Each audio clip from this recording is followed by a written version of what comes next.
जब मैं जनकपुर पार किया मैंने, जब जाकर लगा कि एक नेपाल जो देश है वो एक राक्षस प्रवृत्ति का देश है। वहाँ पे कोई धर्म के लोग नहीं है, साले बेवकूफ बनाते हैं। मेरे साथ मारपीट भी करी है, मेरे कपड़े भी फाड़ दिए, मेरे पास फोटो वगैरह भी रखा है, उनका नाम पता सब लिख के लाया हूँ। तो और मेरे अकेले के साथ करा तो ठीक है, मैं सहन कर लेता, कुछ भी नहीं। लेकिन और भी जो लोग थे जो भारत से यात्रा करने गए थे, उनके साथ भी उन लोगों ने बदसलूकी की। जैसे वो नाली का कीड़ा रेखता है, वो ऐसा हमेशा रेखते ही रहेंगे। वहाँ की सरकार को भी यही कहना चाहता हूँ कि अगर समय है रहते हुए अगर सुधर जाओ, नहीं तो फिर हमें आपके खिलाफ कुछ उचित कार्यवाही करनी पड़ेगी, या फिर जिस दिन भारत का नवयुवक जिस दिन जग गया उस दिन नेपाल की कोई खैर नहीं है। मैं आना वापस इंडिया में ही है, इसलिए यात्रा हो सके उतना सुधर जाओ, भारतवासियों के साथ गंदी हरकतें मत करो। ये जो पूरा इलाका है वो मधेसी बहुल इलाका है। मधेसी मतलब हमारे जैसे जो लोग दिखते हैं। हाँ। तो वो क्या है कि भारतीयों को अपने भाई की तरह मानते हैं। लेकिन जब आप आगे बढ़ना शुरू किए होंगे तो वहाँ जो जिनको हम नेपाली पहाड़ी बोलते हैं वो अलग दिखते हैं। तो वो कहीं ना कहीं चाइना की कम्युनिस्ट विचारधारा से प्रेरित है। इस वजह से उन लोगों ने आपके साथ बदसलूकी और बदतमीजी किया। वर्तमान सरकार हो या पिछली सरकार हो, इनसे अपने देश के ही पीओके नहीं ले पा रहे हैं। ये जिसपे चाइना ने कब्जा किया, अक्साई चीन, उसको जब हम नहीं ले पा रहे हैं तो फिर अखंड भारत की सपना देखना कहीं ना कहीं ये खोखला एक विचार है मेरे हिसाब से। पाकिस्तान गया है तो भारत से गया है, नेपाल गया है तो भारत से गया है। जितने भी टुकड़े हुए हैं और जिन टुकड़ों को हम भारत में मिलाना चाह रहे हैं वो हमारे भारत के टुकड़े हैं जो हमारे नक्शे में है, लेकिन उसको अवैध कब्जा चाइना ने किया, उसको तो ले पहले शुरुआत तो वहां से करें। महादेव जी का ध्वज है मेरे पास, यहाँ इतने लोग हैं, सभी के सामने इस बात की व्याख्या करके जा रहा हूँ कि 2050 तक भारतीय जनता पार्टी को कोई माई का लाल डगा नहीं सकता। हिंदू राष्ट्र हो जाएगा, हम सनातन धर्म का नारा लगाने लग जाएंगे, सारे हिंदू भाई एक हो जाएंगे, सारे एक धर्म को मान लेंगे। हिंदू राष्ट्र नहीं बना तो ये हमारे लिए एक लज्जा की बात होगी और हमारे आने वाली पीढ़ी के लिए लज्जा की बात होगी। हमें शर्म से नीचे नाक करनी पड़ेगी कि हम उनके सामने आंख उठाकर नहीं देखेंगे। कहा जाता है ऐसा राजनीतिक रूप से कि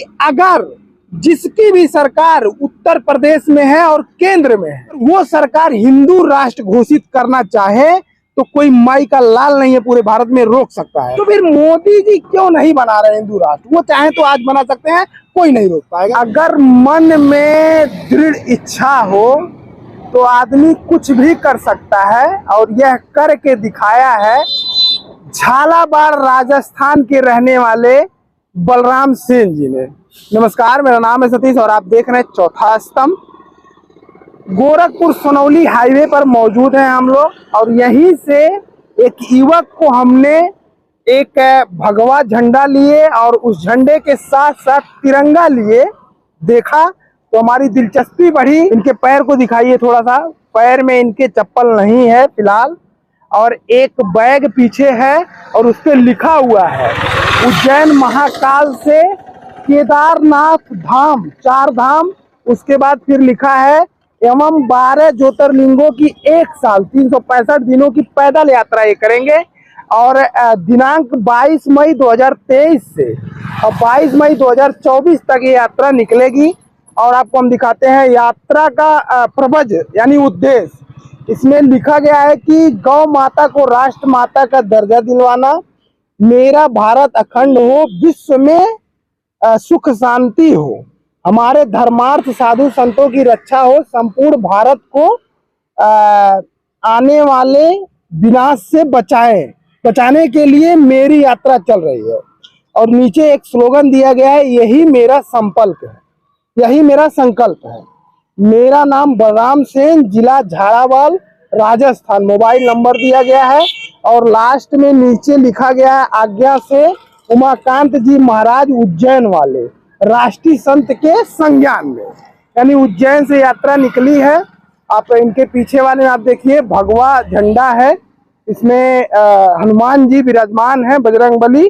और उसके बाद ये तिरंगा यात्रा, ये जो तिरंगा है, तिरंगे को लेकर तो आप समझ ही सकते हैं कि कितना भारतीयों में तिरंगा को लेकर प्रेम है। ये पूरा है और इन्होंने हाफ पैंट पहना हुआ है, गले में कुछ रुद्राक्ष की मालाएं हैं, टी शर्ट है और बाकायदा जो है हाथ में कलावा है। अभी तक बता रहे हैं कि 2700 किलोमीटर की यात्रा कर चुके हैं। सबसे पहले बलराम जी, आप जो कर रहे हैं वादन आपका स्वीकार है, क्योंकि बहुत कम लोग इस तरीके का लोग चल पाते हैं, लोग यात्रा निकाल पाते हैं। मैं राजस्थान के झालावाड़ जिले का ग्राम देवनागर तहसील बकानी विधानसभा खानपुर का निवासी हूँ और मेरा नाम बलराम सेन है। मेरे पिताजी का नाम हरिशंकर जी सेन है। कितनी शिक्षा दीक्षा अर्जित की है आपने? शिक्षा की अगर बात करें तो दीक्षा तो मैंने ग्रहण अभी करी नहीं है, लेकिन शिक्षा की बात करें तो 7वीं 8वीं में पास हूँ। उसके बाद मैंने संगीत में फाइनल कर रखा है। अच्छा, हाँ। कितने दिनों से चल रहे हैं? आज मेरे को 3 महीने और 29 दिन हो चुके हैं। अभी तक कितना स्टेट और कितने किलोमीटर की यात्रा कर चुके हैं? मेरे ये 5वां स्टेट है यूपी उत्तर प्रदेश, और इसमें एक अदर कंट्री की है मेरे नेपाल काठमांडू। हिंदू राष्ट्र से प्रेरित हैं तो आप कहीं ना कहीं तीर्थ स्थलों पे जाते होंगे। तो कहाँ कहाँ अभी तक आप घूमे? देखिए, मैं मध्य प्रदेश से उज्जैन महाकाल से हाँ। 22 मई 2023 को निकला हूँ। तो मैं वहाँ से मध्य प्रदेश घूमा हूँ, राजस्थान घूमा हूँ, और उसके बाद राजस्थान से मैं यूपी उत्तर प्रदेश लगा था, अयोध्या गया हूँ, और अयोध्या से फिर मैं काशी विश्वनाथ गया हूँ, और काशी विश्वनाथ से गया जी बैजनाथ धाम, और बैजनाथ धाम से मैं सुल्तानगंज, अद्वैगीनाथ, और फिर वहाँ से सीतामढ़ी, और सीतामढ़ी से अपने जनकपुर, और जनकपुर से पशुपतिनाथ नेपाल, काठमांडू होता हुआ मैं वापस ये यूपी उत्तर प्रदेश में आ गया हूँ। इन दूरियों को जब आपने तय किया, खासकर भारत के जितने स्टेट पड़े, आप रोड से होकर जाते हैं तो लोग देखते हैं तो लोगों का रिएक्शन क्या होता है, किस प्रकार से उनका सहयोग मिलता है, क्या बोलते हैं? क्या बात है। अगर आप ये बात करते हो तो मैं धन्यवाद देना चाहता हूँ मेरे भारतवासियों को। काफी अच्छा लगता है मेरे को, बहुत प्यार है मुझे मेरे भारतवासियों से, काफी अच्छा लगता है। हर धर्म के लोग यहाँ विराजमान है, हर धर्म के लोग यहाँ रहते हैं। 150 रुपए जो भी उनकी इच्छा जो होती है, और ये बात मेरा सिद्धांत यही है, मैं जिस मकसद से यात्रा से निकला हूँ कि मैं लोगों के पैसे से ही यात्रा करूंगा, और हर आदमी जो मेरा सहयोग करते हैं, जो भी उनसे बनता है, कोई भोजन भी करवाता है, कोई चाय भी पिलाता है। कुल मिला के आज मेरे को 3 महीने 29 दिन हो गए हैं। इससे मैंने 3 महीना भारत में ही यात्रा करी है, 28 दिन मैंने नेपाल में व्यतीत करे हैं, लेकिन 3 महीने में जो मेरे को आनंद मिला है, जो खुशियां मिली है, उसका पात्र मेरे भारतवासी है। मैं धन्यवाद देना चाहता हूँ। एक दिन में कितना यात्रा करते हैं? मिनिमम मैक्सिमम कितना चलता है? मिनिमम 30 से 35 किलोमीटर दिन भर में तय कर लेता हूँ। गर्मी का सीजन है, बगैर चप्पल के चल रहे हैं तो कितनी दिक्कत होती है? नहीं, कोई दिक्कत नहीं है। ये तो मेरे महाकाल बाबा की कृपा है, क्योंकि मैं तो उनके विश्वास पे चलता हूँ। और मैंने ये तो तय करके देखा है कि जिस टाइम पे मैं कहीं जगह बैंक रख देता हूँ या ध्वज रख देता हूँ बिल्कुल खुला, तो मेरी औकात नहीं है कि मैं वहां से 500-600 मीटर चल सकता हूँ, नहीं चलता हूँ। जब मेरे हाथों के अंदर ध्वज रहता है, बैग कंधे पे रहता है, और मैं जब इनका नाम लेके चलता हूँ, तो मेरे को धूप गर्मी बरसात का कोई एहसास नहीं होता है। सब में भोजन में किस प्रकार का लोग सहयोग करते हैं, क्या खाते हैं, कितने घंटे सोते हैं? देखिए, भोजन में तो यह है कि अभी तो चावल वगैरह मिल रहे हैं, तो इधर चावल वगैरह खाए हैं। बाकी दाल रोटी सादा जो खाना मिलता है उससे मैं प्रेरित हूँ, वही मैं खाता हूँ। बाकी अनाप शनाप कोई भी चीजें मैं व्यतीत नहीं करता हूँ, चाय पानी पीता हूँ बस, और सादा खाना व्यतीत करता हूँ। अच्छा, तो ऐसा मतलब आप यात्रा करते हैं, आप कह रहे हैं कि आप पैसा लेके नहीं चले हैं, सहयोग से यात्रा कर रहे हैं। हाँ। तो जब भूख लगती है तो चौराहे पे जाते होंगे, पहले तो लोग आपको भगवा वगैरह देखते हैं तो वो जान ही जाते होंगे कहीं ना कहीं कि कुछ यात्रा पे निकले हैं, तो फिर खाना आप मांगते हैं या लोग खुद ऑफर कर देते हैं? ऐसा तो मेरे को 3 महीने 28 दिन में अभी तक एहसास नहीं हुआ, ऐसा एहसास भी नहीं हुआ। भूख लगती है उससे पहले मेरे लिए खाने का इंतजाम हो जाता है, चाय की इच्छा होती है उससे पहले चाय का इंतजाम हो जाता है, पानी की इच्छा होती है उससे पहले पानी आ जाता है। मतलब सारी व्यवस्था मेरी बिगर सोच विचार किए ही सारी व्यवस्था मेरी हो जाती है, और अभी तक ऐसा ही हो रहा है। वहाँ की एक्सपीरियंस आपकी कैसी रही जब आप नेपाल में घुसे? तो देखिए, कहूंगा तो उन लोगों के अंदर रोष व्यक्त होगा, उन लोगों के अंदर नाराजगी उत्पन्न होगी, लेकिन वहाँ की पूरी घटना आप बताइए। भले हाँ, मैं उन लोगों को 1% सर्वप्रथम बात तो गया था जब लगा था मेरे को कि जैसे अपने सोनाली बॉर्डर है, यहाँ पर बॉर्डर पे, और उधर जो बिट्ठा मोड़ बॉर्डर लगता है, जाते हुए भी आप इधर से गए थे कि वहाँ से गए? मैं आया हूँ, जब इधर से आया हूँ सोनाली बॉर्डर से, लेकिन गया था तो बिहार से। बिहार में जब अपने नहीं बिट्ठा मोड़ जो बॉर्डर लगता है, तो वहाँ पे तो उधर से मैं जब नेपाल में लगा तो घुसा, तो मेरे को अच्छा लगा। कुछ लोगों ने मेरे को रोका है, अच्छा किया, तो मेरे को ये लगा था कि भाई नेपाल काफी अच्छा है। लेकिन नेपाल से जब मैं जनकपुर पार किया मैंने, जब जाकर लगा कि एक नेपाल जो देश है वो एक राक्षस प्रवृत्ति का देश है, वहाँ पे कोई धर्म के लोग नहीं है, साले बेवकूफ बनाते हैं, और बेवकूफ मन क्या करते हैं। मेरे साथ जो किया है उन लोगों ने, मारपीट भी करी है, मेरे कपड़े भी फाड़ दिए, मेरे पास फोटो वगैरह भी रखा है, उनका नाम पता सब लिख के लाया हूँ। तो और मेरे अकेले के साथ करा तो ठीक है, मैं सेंड कर लेता, कुछ भी नहीं, लेकिन और भी जो लोग थे जो भारत से यात्रा करने गए थे, उनके साथ भी उन लोगों ने बदसलूकी की, बदतमीजी की, पैसे निकाल लिए, किसी के क्या कर लिए, किसी का बैग छीन लिया। तो मतलब ये ऐसा उन लोगों ने किया है, तो मैं उन लोगों को मानता नहीं हूँ कि वो जैसे हैं जिंदगी में, जैसे वो नाली का कीड़ा रेखता है वो ऐसा हमेशा रेखते ही रहेंगे। काठमांडू में भी यही हुआ। हाँ, काठमांडू में भी यही हुआ, काठमांडू में हुआ, पहाड़ी इलाके में, सब जगह मेरे साथ। ऐसी बात नहीं है कि नेपाल में हर आदमी गलत है, हमारे भारत के काफी लोग नेपाल में रहते हैं।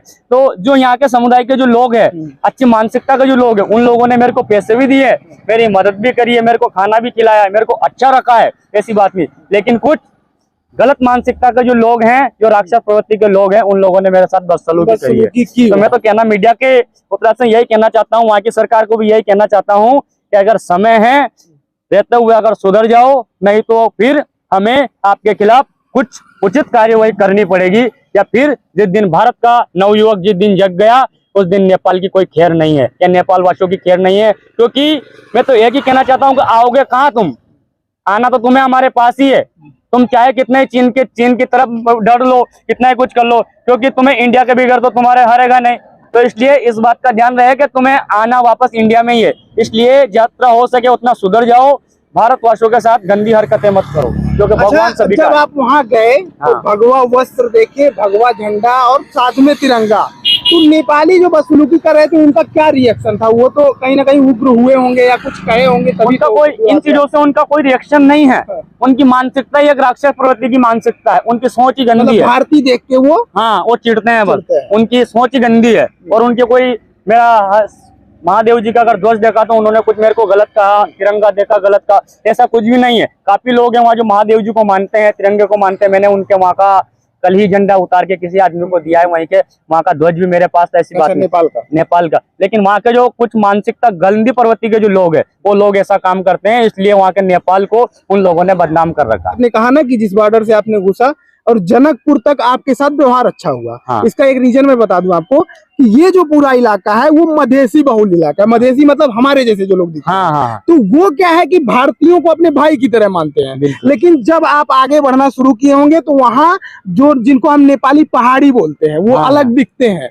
तो वो कहीं ना कहीं चाइना की कम्युनिस्ट विचारधारा से प्रेरित है। इस वजह से उन लोगों ने आपके साथ बदसलूकी और बदतमीजी किया। यात्रा है, इसका मुख्य उद्देश्य क्या है, किस लिए यात्रा निकला? देखिए, मेरा मुख्य उद्देश्य तो यह है कि सर्वप्रथम तो जो मेरा भारत जो अखंड हो जाए और इसमें सुख शांति कायम हो जाए, और आने वाला कलयुगी विनाश से इससे लोगों को निजात मिले। ठीक है, जो चल रहा है जैसे नेपाल में तो कलयुग प्रारंभ हो चुका है, तो वो ऐसा नहीं कि हमारे भारत में भी विख्यात हो जाए। हमारे भारत में बढ़िया चल रहा है, तो एक तो इनसे निजात मिले और मेरा देश हिंदू राष्ट्र हो जाए, क्योंकि सब देश अपने अपने हिसाब से कंट्री में पहुंच चुके हैं, सब अपने अपने देश बन चुके हैं। तो मेरा एक भारत एक देश है, मेरा देश भी एक विश्व में कायम हो जाए, एक हिंदू राष्ट्र बन जाए, और गौ माता को राष्ट्र माता का दर्जा मिले, और हमारे धर्मार्थ साधु संतों की रक्षा हो। विश्व जन कल्याण के लिए मैं यात्रा पे निकला हूँ। आपने 3-4 चीजें बताई। पहली कि हिंदू राष्ट्र हो जाए, हाँ।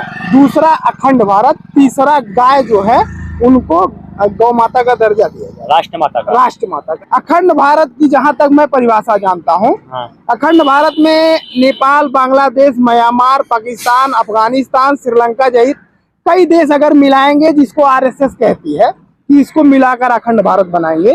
तो मेरा सवाल ये है कि जब वर्तमान सरकार हो या पिछली सरकार हो, इनसे अपने देश के ही पीओके नहीं ले पा रहे हैं, ये जिसपे चाइना ने कब्जा किया, अक्साई चीन, उसको जब हम नहीं ले पा रहे हैं, तो फिर अखंड भारत की सपना देखना कहीं ना कहीं ये खोखला एक विचार है मेरे हिसाब से। मेरे हिसाब से ये कोई विचार खोखला विचार नहीं है, क्योंकि मेरी कोई चीज है, किसी ने मेरे से वो चीज जबरदस्ती अगर छीन ली है, तो उस चीज को लेने का तो मेरा हक बनता है। और उस चीज को अगर मैं लेने की अगर कोशिश कर रहा हूँ तो कोई गलत नहीं कर रहा हूँ। पाकिस्तान गया है तो भारत से गया है, नेपाल गया है तो भारत से गया है। जितने भी टुकड़े हुए हैं और जिन टुकड़ों को हम भारत में मिलाना चाह रहे हैं, वो हमारे भारत के टुकड़े हैं। अगर वो ही हमारे भारत में अगर वापस मिल जाए तो इसमें तो कोई दिक्कत वाली बात। आप बड़े टुकड़े की बात कर रहे हैं जो काफी वर्षों पहले कर चुके हैं, लेकिन पहले तो हमारा कर्तव्य है कि हम अपना जो असली एकदम दिख रहा है, जो हमारे नक्शे में है, लेकिन उसको अवैध कब्जा चाइना ने किया, उसको तो ले, पहले शुरुआत तो वहां से करें। शुरुआत तो जब करेंगे ना, जब हमारा हिंदू राष्ट्र हो जाएगा। हिंदू राष्ट्र हो जाएगा, हम सनातन धर्म का नारा लगाने लग जाएंगे, सारे हिंदू भाई एक हो जाएंगे, सारे एक धर्म को मान लेंगे, तो क्या करेगी चाइना, क्या करेगा पाकिस्तान, या क्या करेगी अदर कंट्री। हम जब चाहेंगे जब उस पर तो कब्जा कर सकते हैं ना, जब चाहे जब ले सकते हैं ना, ऐसी थोड़ी बात है। हम अखंड भारत तो आज नहीं तो कल बनाएंगे, और अगर जो ये अखंड भारत नहीं बना और ये हिंदू राष्ट्र नहीं बना तो ये हमारे लिए एक लज्जा की बात होगी, और हमारे आने वाली पीढ़ी के लिए लज्जा की बात होगी। हमें शर्म से नीचे नाक करनी पड़ेगी कि हम उनके सामने आंख उठाकर नहीं देखेंगे जब हमारी पीढ़ी हमसे बोलेगी कि क्या किया हमारे बाप दादाओं ने, हमारे पूर्वजों ने, जो हमें एक जो मार के नरक में धकेल कर चले गए, एक गुलामी की जिंदगी। अगर सर हिंदू राष्ट्र की बात आती है, बहुत चर्चा होता है, बहुत ज्यादा हम लोग भी देखते हैं नेशनल स्तर पे। हिंदू राष्ट्र से लाभ क्या होगा अगर बन जाएगा तो? हिंदू राष्ट्र से लाभ ये होगा कि जो गलत मानसिकता जो चल रही है वो एक तो खत्म हो जाएगी, ठीक है। और रही बात हमारे नवयुवक जो है वो बहुत सारे क्या है कि अलग मार्ग पे जा रहे हैं, तो एक मार्ग पे आ जाएंगे, ठीक है। हमारे यहाँ पे काफी लोग जो है जो वेदों को नहीं पढ़ पा रहे हैं, क्योंकि तो पहले पढ़ते थे, गुरुकुल चलते थे, लेकिन किसी न किसी कारणवश गुरुकुल को बंद कर दिया गया, तो गुरुकुल वापस खुल जाएंगे और उनको वेद पढ़ाए जाएंगे, सनातन धर्म के बारे में सिखाया जाएगा। हमारे स्कूल जो है, स्कूलों के अंदर हमें शिक्षा के तौर पे जब हम जाते हैं तो good morning, good evening, goodbye सिखाया जाता है। इस जगह हमें सिखाया जाएगा जय श्री राम, राधे राधे, जय श्री कृष्णा, हाथ जोड़ना सिखाया जाएगा, नमन करना सिखाया जाएगा। तो ये हमारे सनातन धर्म की पहली विख्याता यह है। सर एकदम आप सही कह रहे हैं, हिंदू राष्ट्र उसी पे मैं हूँ, हिंदू राष्ट्र पे ही। हिंदू राष्ट्र अगर बन जाता है तो फिर जब देश हमारा आजाद हुआ, संविधान बना, तो इसको तो लोकतांत्रिक देश, प्रजातंत्र देश कहा गया। तो फिर संविधान में तो आपको बहुत सारे परिवर्तन करने ही पड़ेंगे। और हिंदू राष्ट्र में एक चीज और मैं जोड़ता हूँ कि कहा जाता है ऐसा राजनैतिक रूप से कि अगर जिसकी भी सरकार उत्तर प्रदेश में है और केंद्र में है, अगर वो सरकार हिंदू राष्ट्र घोषित करना चाहे तो कोई माई का लाल नहीं है पूरे भारत में रोक सकता है। और वर्तमान में बीजेपी केंद्र में है और यूपी में भी पूर्ण बहुमत से है, और अगर वो बनाना चाहेंगे, हकीकत में बता रहा हूं, तो कोई विपक्ष नहीं रोक पाएगा। तो फिर मोदी जी क्यों नहीं बना रहे हिंदू राष्ट्र? वो चाहे तो आज बना सकते हैं, कोई नहीं रोक पाएगा। इसमें आपका क्या? वो बनाएंगे, जरूर बनेगा, और समय उसका नजदीक आ रहा है। लेकिन कहने का तात्पर्य नहीं कि कोई भी जो पेड़ पे जो फल लगता है वो फल को कच्चा नहीं खाया जाता है, वो सारा सिस्टमेंट देखें। वो काम जब भी करेंगे और सटीक काम करेंगे और उस तरीके से करेंगे कि ये दुनिया देखती रह जाएगी। जो लोग गलत मानसिकता के लोग हैं वो उन लोगों को भी जेल कर चल रहे हैं, जो अच्छे लोग हैं उनको भी जेल करके चल रहे हैं। आज अगर वो कुछ भी अगर जल्दबाजी में कुछ भी काम करेंगे तो देश के अंदर युद्ध छिड़ सकता है, लड़ाइयाँ छिड़ सकती है, काफी हो जाएगा। तो हमारे माननीय मुख्य प्रधानमंत्री जी नरेंद्र मोदी जी है, वो ऐसा तो चाहते नहीं है कि मेरे देशवासी लड़ाई करें, ऐसा कुछ वो करेंगे। इसको जैसे कि पेड़ पे फल लगता है तो उसको पकने तक हम इंतजार करते हैं।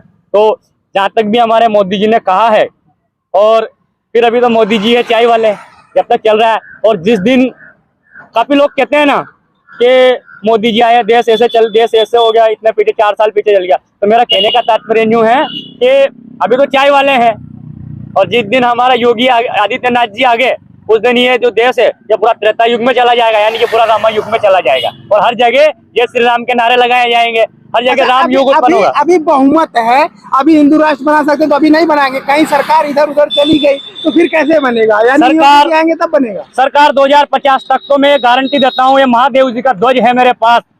और आज इस यूपी उत्तर प्रदेश के गांव का जो नाम है, मैं स्टॉल पे खड़ा होकर के यहाँ इतने लोग हैं सभी के सामने इस बात की विख्याता करके जा रहा हूँ। मेरे इष्ट की कसम खाकर मैं कह रहा हूँ कि 2050 तक भारतीय जनता पार्टी को कोई माई का लाल डगा नहीं सकता। ये मेरा वादा है आपसे।